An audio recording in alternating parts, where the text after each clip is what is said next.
بسم الله والحمد لله والصلاة والسلام على رسول الله صلى الله تعالى عليه وسلم. أما بعد، أعوذ بالله من الشيطان الرجيم. بسم الله الرحمن الرحيم. قال الله تبارك وتعالى في كلام المجيد والفرقان الحميد: ذلك الفضل من الله وكفى بالله عليما. صدق الله مولانا العظيم. إن الله وملائكته يصلون على النبي يا أيها الذين آمنوا صلوا عليه وسلموا تسليما. الصلاة والسلام عليك يا سيدي يا رسول الله وعلى آلك وأصحابك يا سيدي يا حبيب الله. الصلاة والسلام عليك يا سيدي يا رحمة للعالمين وعلى آلك وأصحابك يا سيدي يا خاتم النبيين. رب اشرح لي صدري ويسر لي أمري واحلل عقدة من لساني يفقهوا قولي. مولاي صل وسلم دائما أبدا على حبيبك خير الخلق كلهم. اللہ تبارک و تعالی جل جلالہ اعظم شانہ اتم برہانہ جل ذکرہ عز اسمہ کی حمد و ثنا، محبوب مکرم شفیع معظم نور مجسم رحمت للعالمین کے دربار ناز میں عقیدت و محبتوں سے نذرانہ تبریک ہدیہ درود السلام پیش کرنے کے بعد انتہائی واجب الاحترام معزز و محترم محتشم سامعین و ناظرین و حاضرین، اللہ تبارک و تعالی جل شانہ کے فضل و توفیق سے آج کے درس قرآن و سنہ میں ہم جس موضوع پر لب کشائی کرنے اور سماعت گفتگو کی سعادتیں حاصل کریں گے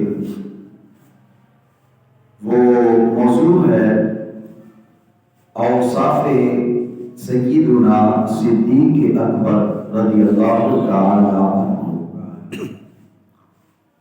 دعا ہے کہ اللہ تعالی مجھے اس عظیم مسند پر بیٹھ کر بیان حق کی توفیق عطا فرمائے، اور اللہ تعالی ہم سب کو قرآن و سنت سے مزین واعظ و نصیحت سماعت کر کے اسے یاد رکھنے اور اس پر عمل کرنے کی توفیق عطا فرمائے۔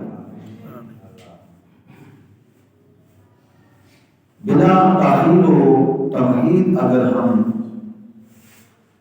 رب ذوالجلال جل شانہ کی تخلیقات کی طرف نظر کریں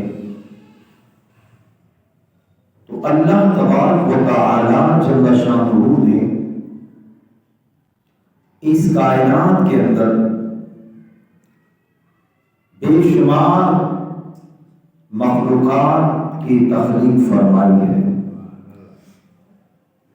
پھر ان مخلوقات کے اعمال کے اعتبار سے اللہ تعالیٰ یوں سمجھ لے کہ اس کائنات کے اندر اگر برے لوگ موجود ہیں تو ان کے لیے حرکات رذیلہ کی تخلیق بھی موجود ہے،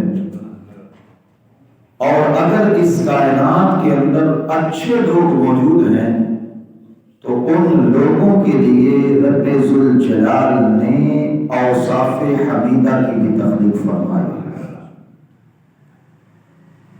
پھر اللہ تعالیٰ جل شانہ کے فضل و کرم کی طرف اگر دیکھیں تو اللہ تعالیٰ نے ایک وقت میں کسی کو علم و حکمت عطا فرمائی، کسی کو ادب و احترام کی دولت عطا فرمائی، کسی کو عجز و انکساری کی دولت عطا کی گئی، تو کسی کو اللہ تعالیٰ نے تقوی و طہارت کی دولت عطا فرمائی، کسی کو رب ذوالجلال جل شانہ نے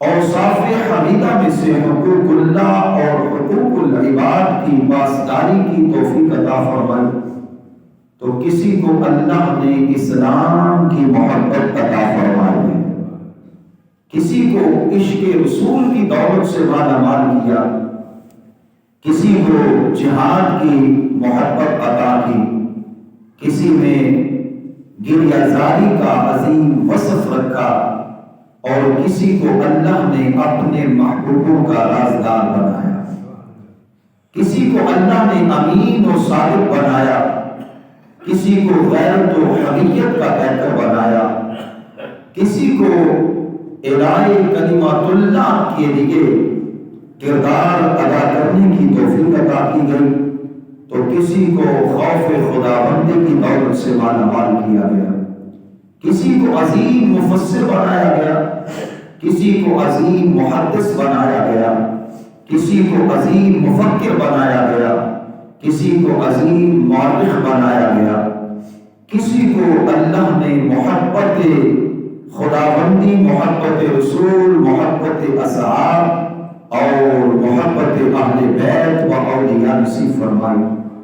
قصہ مختصر، اگر ہم اللہ رب العزت کی ان تخلیقات کی طرف نظر کریں تو رب ذوالجلال نے مختلف ادوار میں مختلف ذوات کو مختلف اوصاف عطا فرمائے، مگر اگر نظر کریں تو رب ذوالجلال کا یہ فضل ہے، نبی کریم صلی اللہ علیہ وسلم کے جانشین خلیفۃ المسلمین حضرت سیدنا ابوبکر صدیق رضی اللہ تعالیٰ عنہ پہ، کہ جہاں اللہ نے لوگوں کو الگ الگ خصائل عطا فرمائے، وہاں اگر یہ ساری عظیم خوبیاں ایک ذات میں اللہ کے نبیوں کے بعد دیکھنا چاہیں تو وہ ذات حضرت سیدنا صدیق اکبر رضی اللہ تعالیٰ عنہ۔ اللہ تعالیٰ نے بیک وقت حضرت سیدنا صدیق اکبر کو علم و حکمت بھی عطا فرمایا، بیک وقت ان کو ادب بھی عطا کیا، بیک وقت ان کو عجز و انکساری کی دولتیں بھی عطا کی گئی، بیک وقت انہیں تقوی و طہارت کی دولت بھی عطا کی گئی، انہیں حقوق اللہ اور حقوق العباد کی پاسداری کی بھی اللہ نے توفیق عطا فرمائی، اور اللہ رب العزت نے انہیں اپنے عشق سے بھی مالا مال کیا اور نبی علیہ الصلوۃ والتسلیم کی محبت بھی عطا فرمائی ہے۔ حضرت سیدنا صدیق اکبر رضی اللہ تعالیٰ کی طرف دیکھیں، ان میں غیرت و حمیت بھی موجود ہے، اسلام کی محبت بھی موجود ہے، رازداری مصطفیٰ بھی موجود ہے، علم حدیث کا فن بھی موجود ہے، علم تفسیر کا فن بھی موجود ہے، علم تعبیر بھی اللہ نے عطا فرمایا، اور رب ذوالجلال نے اس کائنات کے اندر جو اوصاف حمیدہ تخلیق فرمائے، اگر ہم قرآن و سنت کی طرف نظر کریں تو رب ذوالجلال نے نبی علیہ الصلوۃ والتسلیم کے بعد آپ کے غلاموں میں سے کسی کو بیک وقت یہ ساری عظمتیں عطا کی تو انہیں حضرت سیدنا صدیق اکبر کہا جاتا ہے۔ ساری صفتوں کے پیکر حضرت سیدنا صدیق اکبر ساری صفات حمیدہ کے پیکر ہیں، اللہ نے ہر خوبی، ہر اعلیٰ خصلت حضرت سیدنا صدیق اکبر کو عطا فرمائی۔ اور پھر اللہ تعالیٰ قرآن مجید برہان رشید میں 5واں پارہ سورۃ النساء کی آیت نمبر 70 میں ارشاد فرماتا ہے، فرمایا ذالک الفضل من اللہ وکفی باللہ علیما، رب ذوالجلال جسے چاہے جو چاہے جتنا چاہے جیسے چاہے عطا فرما دے، یہ اللہ کا فضل ہے اور اللہ تعالیٰ کافی اور خود جاننے والا ہے۔ یعنی رب ذوالجلال کو پتا ہے کس کو کتنی دولت کی ضرورت ہے اور کس کو کتنی نعمتیں عطا کرنی ہے، یعنی جس کو اللہ نے جتنی بھی نعمتیں عطا کی یہ اللہ کا فضل ہے۔ تو میرے بھائی اب آپ غور کریں کہ جن کو رب نے نیکی کی ہر خصلت عطا کی ہو اس بندے کے اوپر اللہ کا کتنا بڑا فضل ہوگا۔ اللہ کا فضل ہے کہ اللہ نے حضرت سیدنا صدیق اکبر کو ادب کی دولت سے مالا مال کیا۔ یہ اللہ کا فضل ہے کہ سیدنا صدیق اکبر رضی اللہ تعالیٰ کو رب ذوالجلال نے علم و حکمت کی دولت سے مالا مال کیا، انہیں عجز و انکساری کی دولت عطا فرمائی، انہیں تقوی و طہارت کی دولت عطا کی گئی، حقوق اللہ اور حقوق العباد کی پاسداری کی توفیق عطا کی گئی۔ پھر اللہ نے انہیں عشق رسول کے ساتھ بھی مزین کیا اور صحابہ و اہل بیت کی محبت سے بھی اللہ نے ابو بکر صدیق کو مالا مال۔ سبحان اللہ، سبحان اللہ۔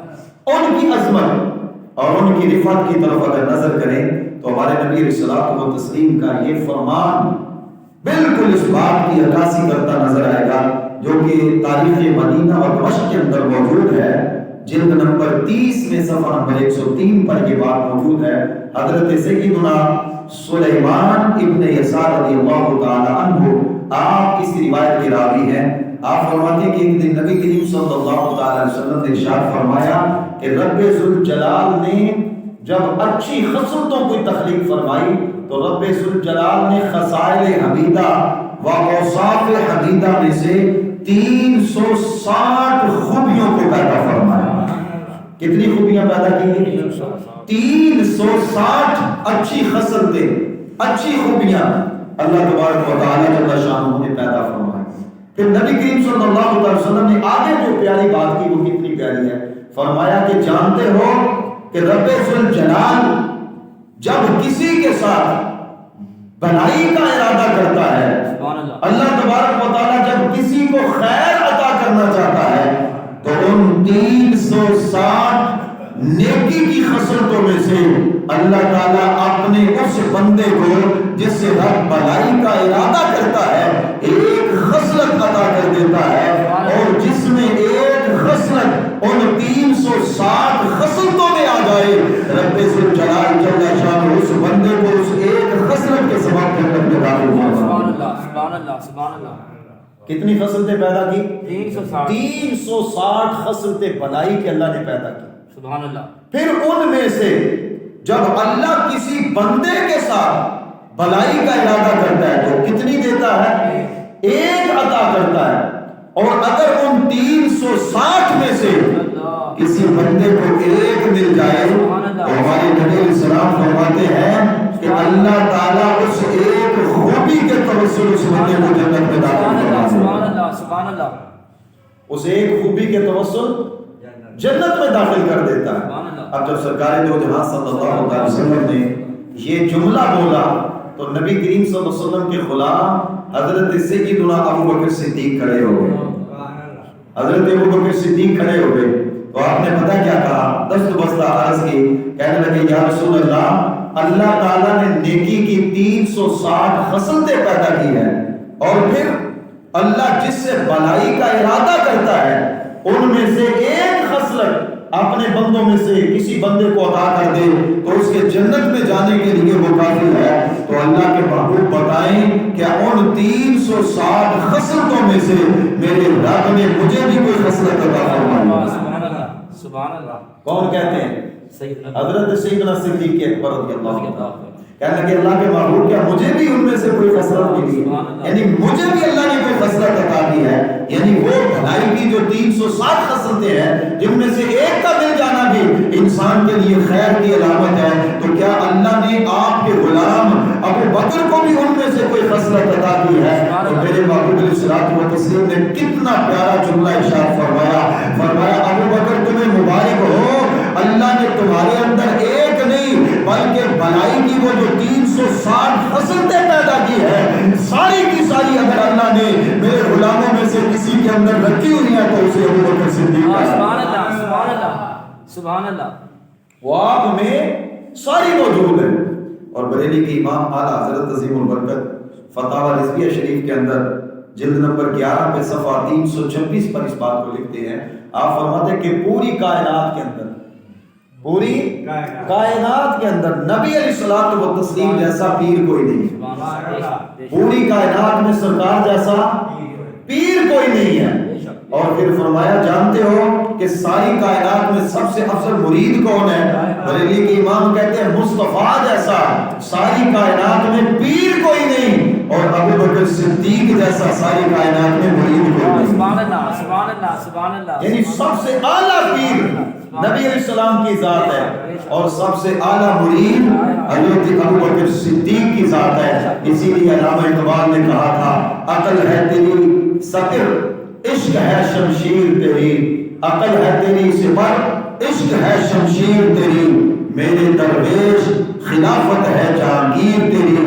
ماسب اللہ کے لیے آگ ہے تکبیر تیری. تو مسلمان ہو تو تقدیر ہے تدبیر تیری. کہ محمد سے وفا تو نے تو ہم تیرے ہیں. یہ جہاں چیز ہے کیا لوح و قلم تیرے.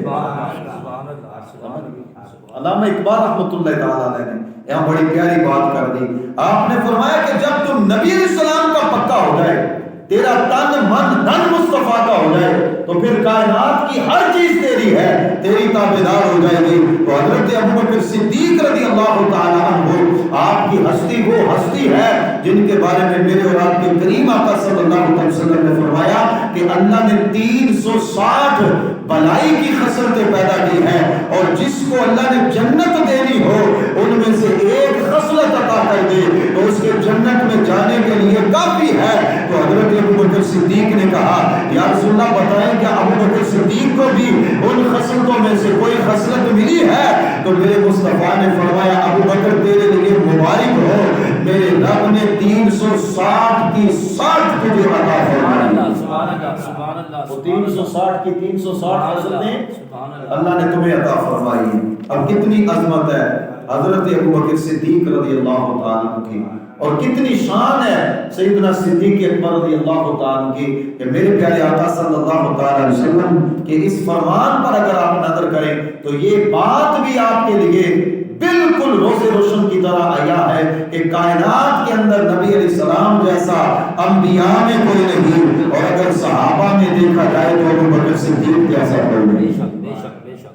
اللہ کے محبوب صلی اللہ علیہ وسلم کے فرمان مسند امام احمد بن حنبل کے اندر جلد اول صفحہ نمبر 369 حدیث نمبر 3600 ہے, یعنی 3600 حدیث مبارکہ کا نمبر ہے.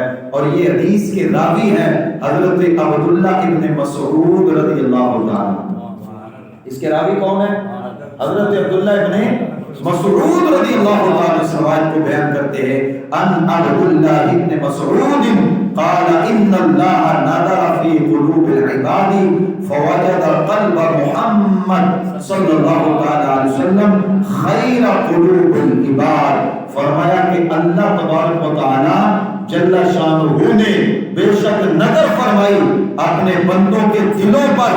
فرمایا اللہ نے اپنی قدرت کی نگاہ ڈالی, اور جب اللہ نے اپنی قدرت کی نگاہ اپنے بندوں کے دلوں پر ڈالی تو فرمایا سب سے بہترین اور سب سے اعلیٰ دل محمد عربی کے دل کو پایا. سب سے اعلیٰ دل کن کا ہے؟ تو اللہ کے محبوب کیا کہتے ہیں؟ حضرت عبداللہ ابن عباس حضرت عبداللہ ابن مسعود رضی اللہ تعالیٰ عنہ کہتے ہیں ان اللہ تعالی نظر فی قلوب العباد فوجد قلب محمد خیر قلوب العباد. اللہ نے نبی علیہ السلام کے دل کو پوری کائنات کے لوگوں کے دلوں میں سے اعلیٰ دل پایا. سب سے اعلیٰ دل کن کا ہے؟ پیارے آقا صلی اللہ علیہ وسلم کا. پھر آگے کیا فرماتے ہیں؟ فرمایا فاصطفاہ, اللہ نے محبوب علیہ الصلوۃ والتسلیم کو پھر چن لیا لنفسہ فاتبعتہ, اور پھر اللہ تبارک و تعالی جل شانہ نے ان کو مبعوث کیا. کس کے ساتھ؟ برسالتہ, اپنی رسالت کے ساتھ. یعنی اللہ نے رسولوں میں سب سے اعلیٰ جن کا دل پایا, حالانکہ دل ہر رسول کا اعلیٰ ہے, ہر نبی کا اعلیٰ ہے, لیکن سب سے اعلیٰ دل جن کو اللہ نے ختم نبوت کا تاج عطا کرنا ہے اور جن پہ نبوت کو ختم کرنا ہے، وہ کن کا دل ہے؟ وہ دل ہے نبی رحمت شفیع امت تاجدار ختم نبوت کا۔ اور سب سے اعلیٰ دل کن کا ہے؟ سرکار کا دل۔ اللہ نے ان کو چن لیا، پھر اللہ نے ان کے اوپر وحی فرمائی، پھر اللہ نے ان کو مبعوث کیا رسالت کے ساتھ، یعنی رسالت عطا فرمائی۔ فرمایا ثم نظر فی قلوب العباد بعد قلب محمد صلی اللہ علیہ وسلم، پھر اللہ نے محبوب علیہ السلام کے دل اقدس پر نظر کرنے کے بعد، سرکار صلی اللہ علیہ وسلم کے دل پر اپنی نگاہ قدرت ڈالنے کے بعد، اللہ نے پھر رب ذوالجلال نے لوگوں کے دلوں پر نظر کی، یعنی اس مخلوقات کے دلوں پر نظر کی۔ تو فرمایا جب اللہ نے مخلوق کے دلوں پر نظر کی تو کیا ہوا؟ فرمایا فوجد قلوب اصحابہ خیر قلوب العباد، تو رب ذوالجلال نے مصطفیٰ کے غلاموں میں سب سے اعلیٰ دل جن کے پائے وہ مصطفیٰ کے صحابہ ہیں۔ وہ کون ہے؟ وہ سرکار کے اصحاب ہیں۔ سرکار کے اصحاب کے دلوں کو رب نے سب سے اعلیٰ دل پایا۔ پھر کیا فرمایا؟ فجعلہم وزراء نبی کی ہی یقاتلون علی دینہ، اللہ نے جب ان کے دلوں کو سب سے اعلیٰ دل پایا تو اللہ نے ان کو اپنے راستے میں لڑنے کی بھی توفیق عطا فرمائی ہے اور ان لوگوں کو اپنے نبی کا وزیر بھی بنا دیا۔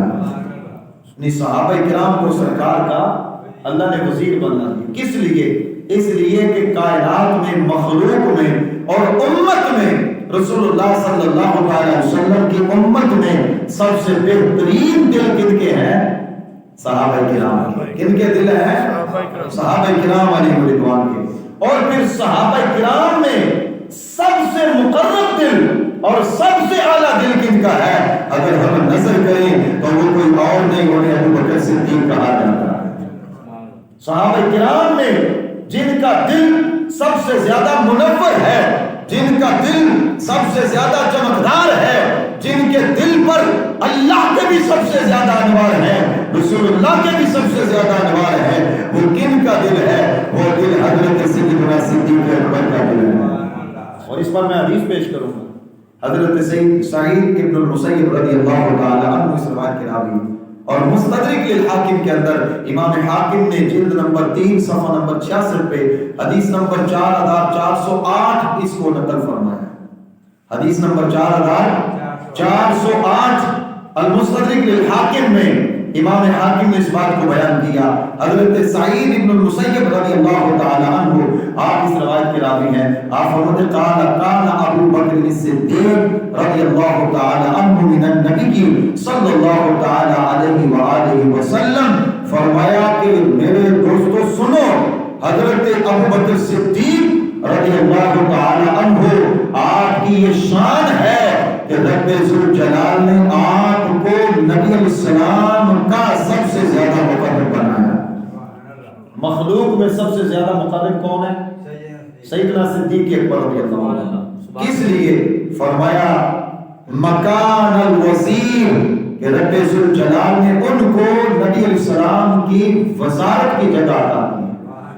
سرکار کے وزیر ہیں، سرکار کے وزیر ہیں، یعنی وہ محبوب علیہ الصلوۃ والتسلیم کی وزارت کی جگہ پہ ہے، آقا کے نائب ہے، محبوب علیہ الصلوۃ والتسلیم کے بعد کائنات میں سب سے افضل ہے جن کو ابو بکر صدیق کہا جاتا ہے۔ اور پھر مزیداری کی بات یہ، اس کی اگلے الفاظ پتہ کیا ہے؟ فرمایا فکانا یشاورہ فی جمیع امورہ، فرمایا کہ حضرت ابو بکر صدیق کی شان یہ ہے کہ نبی علیہ السلام ہر کام میں ابو بکر صدیق سے مشورہ کیا کرتے ہیں، ہر کام میں ابو بکر صدیق سے مشورہ کیا کرتے تھے، یعنی کہ وہ سرکار کے وزیر بھی ہیں اور سرکار کے مشیر بھی ہیں۔ اور تیسری چیز کیا؟ وَكَانَ ثَانِيهُ فِي الْإِسْلَامِ، اور اللہ تعالیٰ نے انہیں اسلام کے اندر بہت بڑا مقام عطا کیا ہے۔ نبی علیہ السلام کے بعد وہ بہت بلند مقام پہ ہے، یعنی کہ وہ سرکار کے بعد دوسرے ہیں اسلام پر۔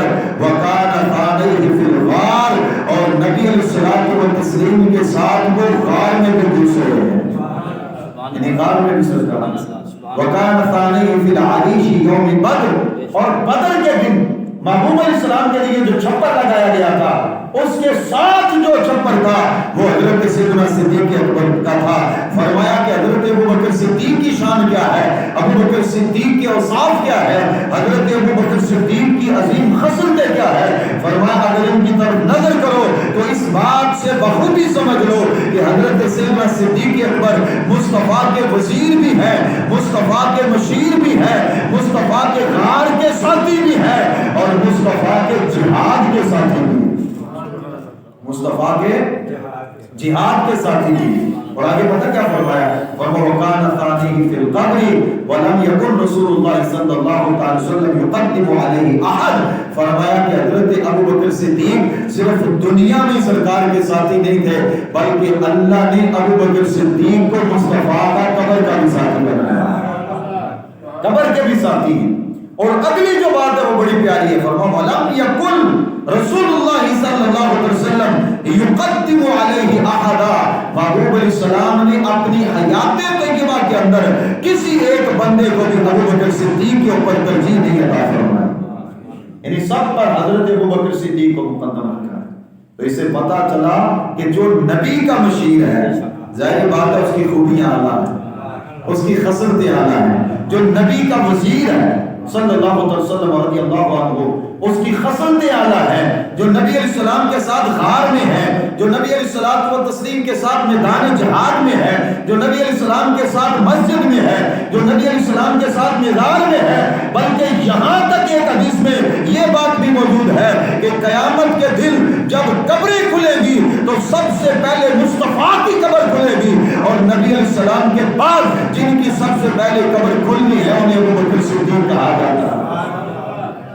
میدان محشر میں جو نبی علیہ السلام کے ساتھ ہوں گے سرکار کی وزیر کی حیثیت سے وہ حضرت عمر اور ابوبکر صدیق ہے. اور پھر آپ اندازہ لگائیں کہ صرف دنیا میں وزیر نہیں, صرف دنیا میں مشیر نہیں, صرف دنیا میں دوسرے نہیں, صرف اسلام میں دوسرے نہیں, صرف بدر میں دوسرے نہیں, قبر میں بھی وہ مصطفیٰ کے ساتھ ہیں, حشر میں بھی وہ مصطفیٰ کے ساتھ ہوں گے. اور حضرت سعید بن المسیب رضی اللہ عنہ کہتے ہیں کہ ہم نے اپنی زندگی میں دیکھا کہ نبی علیہ السلام نے اپنے غلاموں میں کبھی بھی ابوبکر صدیق پر کسی کو ترجیح نہیں دی.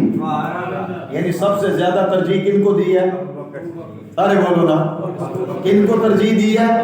حضرت ابوبکر صدیق کو. کیوں؟ اس لیے کہ ابوبکر کی خوبی ہی بڑی اعلیٰ, ابوبکر کی کیفیت ہی بڑی اعلیٰ. صحیح بخاری شریف کی حدیث ہے اور حدیث نمبر 3466 ہے صحیح بخاری شریف کے اندر. پیارے آقا صلی اللہ علیہ وسلم کے غلام حضرت ابو ہریرہ رضی اللہ تعالی عنہ اس روایت کے راوی. کون راوی ہیں؟ حضرت ابو ہریرہ رضی اللہ تعالی عنہ. آپ کہتے ہیں قال سمعت رسول اللہ صلی اللہ علیہ وسلم یقول من انفق زوجین من شیء من الاشیاء فی سبیل اللہ دعی من ابواب یعنی الجنہ. فرمایا کہ ایک دن حضرت ابو ہریرہ کہتے ہیں کہ ہم نے نبی علیہ الصلوۃ والتسلیم سے سنا کہ کریم آقا صلی اللہ علیہ وسلم نے ارشاد فرمایا جس نے دو چیزوں کے یعنی کہ چیزوں کے جوڑوں میں سے خرچ کیا, یعنی جس نے دو چیزیں اللہ کے راستے میں خرچ کی تو رب ذوالجلال جل شانہ قیامت کے دن اسے جنت کے دروازوں سے آواز دینے کا حکم دیا. وہ جنت کے دروازوں سے بلایا جس نے اپنی چیزوں میں سے دو چیزیں خرچ کی. تو ابوبکر صدیق نے تو ہر چیز ہی خرچ کر دی, ابوبکر نے تو جان بھی خرچ کر دی, ابوبکر نے تو مال بھی خرچ کر دیا, ابوبکر نے تو وقت بھی خرچ کر دیا, ابوبکر صدیق نے تو اپنے تجارت کو, اپنے مال کو, اپنے تمام تر معاملات کو, ہر چیز کو نبی علیہ السلام پہ خرچ کر دیا. سرکار فرماتے ہیں جس نے صرف دو چیزیں اللہ کے راستے میں چیزوں میں سے خرچ کی ہوگی, یعنی کہ مال خرچ کیا یا مال کے ساتھ کسی اور چیز کو خرچ کیا, تو وہ قیامت کے دن جنت کے دروازے سے بلایا جائے گا, یعنی اس کو آواز دی جائے گی جنت کے دروازے سے. اب آپ اندازہ لگائیں کہ جس نے اللہ کی عطا کردہ چیزوں میں سے صرف دو چیزیں خرچ کی اسے جنت کے دروازوں سے بلایا جائے گا, اور جس نے اپنی ہر چیز ہی مصطفیٰ کے لیے اسلام کی خاطر پیش کر دی ہے اس بندے کا کیا مقام ہے. گھر میں ایک سوئی بھی نہیں رکھی, کیوں جی؟ گھر میں ایک سوئی بھی نہیں رکھی حضرت ابوبکر صدیق رضی اللہ تعالیٰ نے. تو نبی علیہ الصلوۃ والتسلیم نے آگے جو کیا بات کی, میرے محبوب علیہ الصلوۃ والتسلیم نے فرمایا یا عبد اللہ ھذا خیر فرمایا کہ اے عبداللہ یہ بہترین عمل ہے، اللہ تبارک و تعالیٰ کسی بندے کو اپنے راستے میں کوئی چیز خرچ کرنے کی توفیق عطا فرمائے۔ اور فرمایا جب قیامت کا دن ہوگا تو پتہ کیا ہوگا، فمن کان من اہل الصلاۃ دعی من باب الصلاۃ، فرمایا جو نمازی ہوگا قیامت کے دن جنت کا ایک دروازہ ہے جس کو باب الصلاۃ کہا جاتا ہے، جس نے دنیا میں نماز پڑھی ہوگی اللہ تبارک و تعالیٰ اس کو جنت کے دروازے سے بلائے گا۔ نمازی بندے کو جنت کے دروازے میں نماز والے دروازے سے بلایا جائے گا، یعنی جب وہ جنت میں جانے لگے گا تو نماز والا دروازہ اس کے لیے کھولا جائے گا، تو فرمایا وہ اس دروازے سے بلایا جائے گا۔ اور دوسرے نمبر پہ ہمارے نبی علیہ السلام نے کیا فرمایا، فرمایا وَمَنْ كَانَ مِنْ أَهْلِ الْجِهَادِ دُعِيَ مِنْ بَابِ الْجِهَادِ، جس نے دنیا میں جہاد کیا ہوگا اللہ تبارک و تعالیٰ جل شانہ کے فضل سے اسے جہاد والے دروازے سے بلایا جائے گا۔ وَمَنْ كَانَ مِنْ اہل الصدقہ، اور جو صدقہ دینے والا ہے دعی من باب الصدقہ، اس کو صدقے والے دروازے سے بلایا جائے گا۔ ومن کان من اہل الصیام دعی من باب الصیام او من باب الریان، فرمایا کہ قیامت کے دن جس نے دنیا میں روزہ رکھا ہوگا اور روزے دار ہوگا اس بندے کو روزے والے دروازے سے یا باب ریان سے بلایا جائے گا۔ میرے محبوب علیہ الصلوۃ والتسلیم نے فرمایا کہ جس انسان کو ان دروازوں میں سے کسی کی طرف سے بھی بلایا جائے وہ اس کے لیے خیر ہے۔ تو حضرت ابوبکر صدیق نے کیا کہا، کہنے لگے یا رسول اللہ پھر تو وہ بندہ بڑا اعلیٰ ہے، اس کو کیا غم ہے کہ جب قیامت کا دن ہو نفسا نفسی کا عالم ہو رب ذوالجلال کے دربار میں اس بندے کو کہیں نماز والے دروازے سے آواز آ رہی ہے، کہیں روزے والے دروازے سے آواز آ رہی ہے، کہیں جو ہے وہ صدقے والے دروازے سے آواز آ رہی ہے، اور کہیں جو ہے جہاد والے دروازے سے آواز آ رہی ہے، وہ تو بڑا اعلیٰ ہے۔ اے اللہ کے محبوب ایک سوال ہمارا بھی ہے، کیا کوئی ایسا بندہ بھی ہے کہ جب قیامت کا دن ہوگا تو ہر دروازے سے اس بندے کو پکار آئے، یعنی ہر دروازہ اس کو بلا رہا ہو؟ کیا آپ کے غلاموں میں وہ بندہ بھی ہے جس کو نماز والا دروازہ بھی بلا رہا ہو، جس کو روزے والا دروازہ بھی بلا رہا ہو، جس کو حج والا دروازہ بھی بلا رہا ہو، جس کو زکوٰۃ و صدقات والا دروازہ بھی بلا رہا ہو، جس کو جہاد والا دروازہ بھی بلا رہا ہو؟ کیا کوئی ایسا بندہ بھی آپ کی امت میں رب نے پیدا فرمایا ہے؟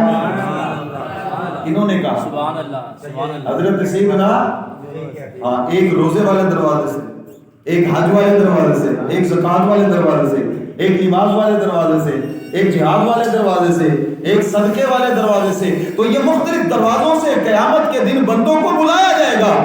تو جس کو ایک دروازے سے بھی آواز ہے وہ تو بڑا اعلیٰ، اس کو تو کوئی حاجت نہیں ہوگی، کوئی پریشانی نہیں ہوگی۔ تو حضرت ابوبکر صدیق کہنے لگے یا رسول اللہ صلی اللہ تعالی علیہ وسلم هل یدعی منها کلھا احد، اے اللہ کے محبوب کیا ان تمام میں سے بھی کسی ایک بندے کو بلایا جائے گا، یعنی کوئی ایسا بندہ بھی ہے کہ جس کو ہر دروازے سے بلایا جائے؟ تو میرے محبوب علیہ السلام نے کیا جواب دیا کہ قیامت کا دن ہوگا نفسا نفسی کا عالم ہے۔ سرکار کے فرماتے قال نعم وارجو ان تکون منهم یا ابا بکر رضی اللہ تعالی عنہ۔ جب حضرت ابوبکر صدیق نے پوچھا یا رسول اللہ کسی کو نماز والے دروازے سے بلایا جا رہا ہے، کسی کو روزے والے دروازے سے بلایا جا رہا ہے، کسی کو زکوٰۃ و صدقات والے دروازے سے بلایا جا رہا ہے، کسی کو جو ہے وہ خیرات والے دروازے سے بلایا جا رہا ہے، کسی کو جہاد والے دروازے سے بلایا جا رہا ہے، کوئی ایسا بندہ بھی ہے جس کو ہر دروازے سے بلایا جائے؟ تو میرے اور آپ کے کریم آقا نے کیا فرمایا؟ قال نعم وارجو ان تکون منهم یا ابا بکر۔ نبی علیہ السلام نے فرمایا ہاں ہاں ابو بکر، جس بندے کو میری امت میں سے قیامت کے دن جنت کے ہر دروازے سے بلایا جائے گا وہ کوئی اور نہیں، اسے ابو بکر صدیق کہا جاتا ہے۔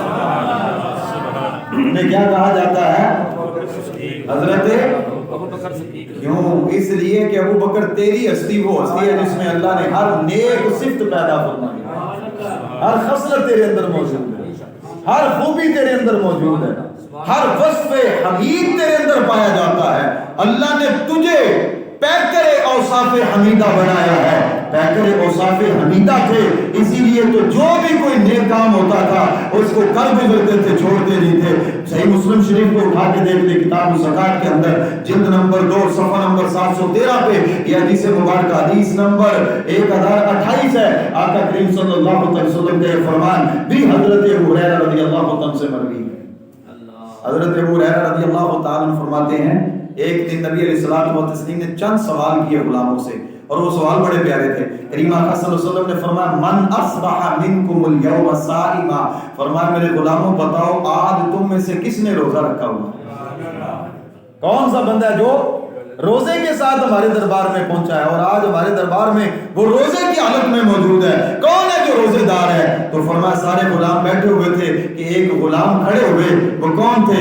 قال ابو بکر انا، حضرت ابو بکر صدیق کھڑے ہوئے اور کھڑے ہو کے کہنے لگے اللہ کے محبوب ہاں میں آج روزے کی حالت میں ہوں، میں روزہ رکھ کے آپ کے پاس آیا۔ قال انا، کہنے لگے اللہ کے محبوب میں ہوں۔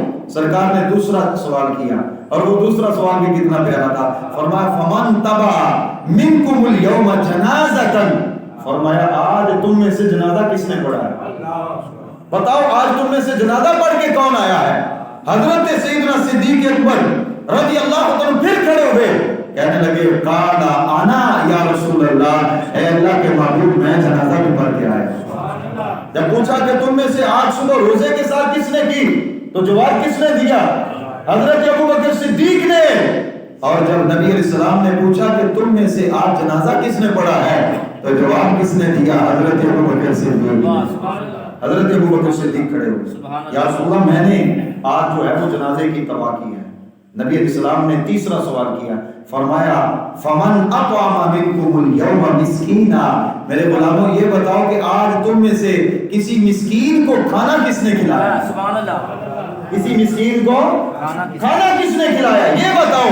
تو جب صحابہ سے یہ پوچھا علیہم الرضوان تو ان میں پھر حضرت ابو بکر صدیق کھڑے ہوئے، قال ابو بکر انا، حضرت ابو بکر کھڑے ہو کے کہتے ہیں یا رسول اللہ میں نے آج جو ہے مسکین کو بھی کھانا کھلایا ہے۔ اور جو تھا سوال سرکار نے کیا کیا، فرمایا قال فمن عاد منکم اليوم مریضا، فرمایا آج تم میں سے بیمار کی عادت کر کے کون آیا؟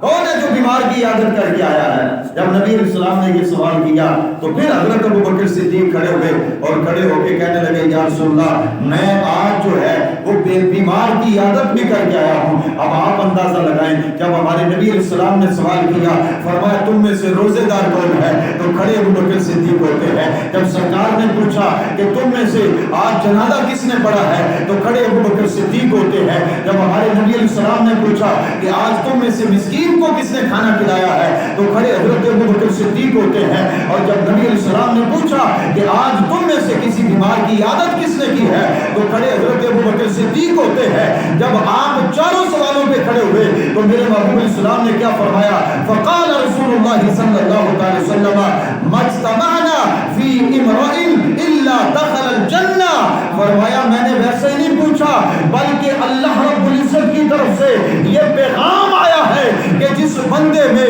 یہ چار خوبیاں پائی جائیں، جو بندہ صبح یعنی کہ روزے کے ساتھ کرے، جو بندہ کسی جنازے کے اندر اتباع کرے، جو بندہ کسی مریض کی عیادت کرے، جو بندہ کسی مسکین کو کھانا کھلائے، یہ چار خوبیاں ایسی ہیں جس بندے میں ہو اللہ اسے جنت میں داخل کرے گا۔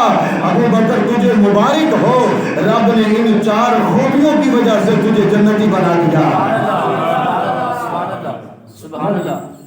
سرکار نے کیا فرمایا، مجتمعنا، جن میں یہ جمع ہو جائیں، جس بندے میں من فی ابراہیم، اللہ کے بندوں میں سے جس بندے میں یہ خوبیاں جمع ہو جائیں اللہ اسے جنت میں داخل کرے گا۔ تو ابو بکر صدیق کون ہے میرے بھائی؟ جن میں ساری پائی جاتی ہیں۔ اگر جنازے کے بارے میں پوچھا جاتا ہے کون پڑھ کے آیا ہے تو ابو بکر صدیق کھڑے ہوتے ہیں۔ اگر بیمار کے بارے میں پوچھا جاتا ہے کہ عادت کون کر کے آیا ہے تو ابو بکر صدیق کھڑے ہوتے ہیں۔ اگر پوچھا جاتا ہے مسکین کو کھانا کس نے کھلایا ہے تو ابو بکر صدیق کھڑے ہوتے ہیں۔ اگر پوچھا جاتا ہے روزے دار کون ہے تو حضرت ابو بکر صدیق کھڑے ہوتے ہیں۔ میرے بھائی حضرت سہل ابن ابی حیثمہ رضی اللہ تعالی عنہ آپ اس روایت کے راوی ہیں۔ آپ فرماتے ہیں نبی کریم صلی اللہ علیہ وسلم نے ایک بندے سے قرض پر کچھ اونٹ لیے، کریم آقا صلی اللہ علیہ وسلم نے کچھ اونٹ ایک بندے سے خریدے، اور نبی کریم صلی اللہ علیہ وسلم نے جب ان سے خرید لیے نا تو ایک میعاد مقرر ہو گئی، بات طے ہو گئی، اونٹ خرید لیے گئے، میعاد مقرر ہو گئی۔ فرمایا جب میعاد مقرر ہو گئی تو وہ بندہ جانے لگا تو سامنے حضرت علی المرتضیٰ اس کو مل سبحان اللہ، وہ بندہ اپنے گھر کی طرف جانے لگا، حضرت علی المرتضیٰ رضی اللہ عنہ مل گئے۔ پتہ کیوں؟ اس لیے کہ اس وقت کچھ لوگوں کے دلوں میں صحابہ ثلاثہ کے بارے میں بغض پایا جاتا تھا، حضرت ابوبکر صدیق رضی اللہ عنہ کے بارے میں، حضرت عمر کے بارے میں، حضرت عثمان کے بارے میں لوگوں کے دلوں میں بغض پایا جاتا تھا۔ تو حضرت علی رضی اللہ عنہ نے اس بغض کو دور کرنا چاہا کہ لوگوں کے سینوں سے یہ قدورت دور ہو اور لوگوں کو پتا چلے کہ نبی علیہ السلام کے بعد صحابہ میں سب سے زیادہ افضل مقام ابوبکر صدیق کا ہے، ان کے بعد حضرت عمر کا ہے، اور ان کے بعد حضرت عثمان کا، اور ان کے بعد رب نے علی المرتضیٰ کو شان عطا فرمائی۔ کہتے ہیں حضرت علی رضی اللہ عنہ اس بندے کے پاس کھڑے ہو گئے، فرمایا کدھر سے آئے؟ وہ کہنے لگا جی کچھ اونٹ تھے وہ بیچے ہیں۔ کن سے بیچے ہیں؟ کہنے لگا نبی علیہ السلام سے۔ مال ہو گیا؟ کہنے لگا نہیں جی مال نہیں ہوا، ادھار یہ سودا ہوا ہے۔ تو وہ کہنے لگا کہ تم نے ادھار سودا کر لیا ہے، اور جب تم دوبارہ آؤ اگر تمہیں سرکار نہ ملے تو اپنے پیسے کن سے لو گے؟ جاؤ جا کے سرکار سے پوچھ کے آؤ کہ یا رسول اللہ اگر میں اپنے پیسے لینے کے لیے آؤں اور آپ اپنی مسند پہ جلوہ گر نہ ہو تو یہ پیسے کن سے وصول کروں؟ اس بندے نے کہا بات تو آپ کی پتہ کی ہے، چلو جا کے پوچھتا ہوں۔ وہ نبی علیہ السلام کے پاس آ گیا، آگے کہنے لگا یا رسول اللہ میں جب دوبارہ آؤں اور آپ موجود نہ ہوں تو یہ پیسے کس سے لوں؟ میرے محبوب علیہ السلام نے فرمایا تجھے کیوں تردد میں اس چیز نے ڈال دیا، کیوں تو شک میں پڑ گیا؟ اگر تو اپنے پیسے لینے کے لیے آئے اور مجھے موجود نہ پائے تو یہ پیسے میرا ابو بکر تجھے ادا کرے گا۔ کون ادا کریں گے؟ حضرت ابو بکر دیں گے۔ وہ بندہ چلا گیا۔ پھر وہ جب حضرت علی کو ملا تو آپ نے فرمایا جاؤ جا کے پوچھو اگر حضرت ابو بکر بھی نہ ہوئے، حضرت ابو بکر بھی نہ ہوئے تو اب یہ پہلی روایت میں پتہ کیا ہے؟ ایک روایت میں تو یہ ہے کہ انہوں نے جا کے جب دوبارہ وہ آئے نا تو کہنے لگے یا رسول اللہ اگر ابو بکر بھی نہ ہو تو فرمایا پھر ابو بکر کے بعد میری عمر یہ پیسے تجھے لوٹائیں گے۔ پھر وہ دوبارہ پہنچے، یا رسول اللہ اگر عمر بھی نہ ہوئے تو پھر ایک روایت میں سرکار نے فرمایا پھر تم بھی مر جانا، یعنی ہلاک ہو جانا تو بھی، اس سے قبل کہ حضرت عمر چلے جائیں۔ اور دوسری روایت میں سرکار نے فرمایا کہ اگر تو عمر کو نہ پائے تو پھر میرے عثمان تجھے پیسے ادا کریں۔ دیکھو ترتیب کیسی پیاری بتائی ہے، حق چار یار کی ترتیب کیسے بتائی ہے۔ اور انہوں نے پوچھا یا رسول اللہ اگر عثمان بھی نہ ہو تو فرمایا پھر یہ مال میرے بھائی علی المرتضیٰ تجھے ادا کریں گے۔ اور ایک روایت میں کیا ہے کہ میرے بعد حضرت ابو بکر کے بعد حضرت عمر کے بعد حضرت عثمان، اور ایک روایت میں ہے میرے بعد حضرت ابو بکر اور ابو بکر کے بعد عمر۔ مطلب یہ مختلف روایات ہیں، سرکار نے کیا بتایا ہے، میرے نبی کے اس فرمان کو دیکھے تو یہ بات روز روشن کی طرح یہاں ہوتی ہے کہ نبی علیہ الصلوۃ والتسلیم انبیاء میں سب سے اعلیٰ ہے، سب سے افضل ہے، خاتم النبیین ہے۔ اور نبیوں کے بعد جس ہستی کو رب نے صحاب میں عظمت و رفعت عطا کی ہے ان کو حضرت سیدنا صدیق اکبر کہا ہے۔ حضرت سیدنا صدیق اکبر کی ہستی وہ ہستی ہے جن کو اللہ نے ہر خوبی، ہر خصلت، ہر وصف حمید عطا کیا تھا۔ اسی لیے ہم کہتے ہیں کہ نبی کریم صلی اللہ علیہ وسلم کے اس غلام سے کامل محبت کرو، کیونکہ سرکار فرماتے ہیں کہ قیامت کے دن اللہ تبارک و تعالیٰ میرے حوض کے 4 کنارے ظاہر فرمائے گا، اور ان 4 کناروں پہ رب ذوالجلال میرے 4 یاروں کو کھڑا فرمائے گا۔ حوض کے کتنے کنارے ظاہر ہوں گے؟ 4 کنارے ظاہر ہوں گے، اور 4 کناروں پہ 4 یار کھڑے ہوں گے۔ یا رسول اللہ وہ کیا کریں گے؟ فرمایا وہ میرے غلاموں کی پیاس بجھانے کے لیے حوض کوثر کے جام پلائیں گے۔ اللہ کے محبوب کن کو پلائیں گے؟ فرمایا اگر کوئی ابو بکر کے پاس اس حالت میں آیا کہ اس کے دل میں عمر کا بغض ہے تو ابو بکر پانی نہیں پلائیں گے۔ اگر عمر کے پاس کوئی اس حالت میں آیا کہ اس کے دل میں حضرت ابو بکر کا بغض ہے تو حضرت عمر پانی نہیں پلائیں گے۔ اور اگر حضرت عثمان کے پاس کوئی اس حالت میں آیا کہ اس کے دل میں حضرت علی کا بغض ہے تو حضرت عثمان پانی نہیں پلائیں گے۔ اور اگر حضرت علی کے پاس کوئی ایسی حالت میں آیا کہ اس کے سینے میں حضرت عثمان کا بغض ہے تو حضرت علی پانی نہیں پلائیں گے، انہی کے پانی قیامت کے دن میرے جام کوثر سے ان کو نصیب ہوگا جن کے سینوں میں رب میرے چاروں یاروں کی محبت پیدا فرما دے۔ اللہ تعالیٰ خوب کے صدقے مجھے اور آپ کو ان چاروں سے محبت کرنے کی توفیق عطا فرمائے۔ حضرت ابوبکر صدیق بھی اعلیٰ، حضرت عمر بھی اعلیٰ، حضرت عثمان بھی اعلیٰ، حضرت علی بھی اعلیٰ، مصطفیٰ کا ہر غلام اعلیٰ، آپ بھی اعلیٰ، سرکار کی آل بھی اعلیٰ، سرکار کی ازواج بھی اعلیٰ، سرکار کے اصحاب بھی اعلیٰ۔ اسی لیے اقبال نے کہا تھا کہ محمد سے وفا تو نے تو ہم تیرے ہیں، یہ جہاں چیز ہے کیا لوح و قلم تیرے۔ اللہ تعالیٰ محمد اسلام کے صدقے عمل کی توفیق عطا فرمائے۔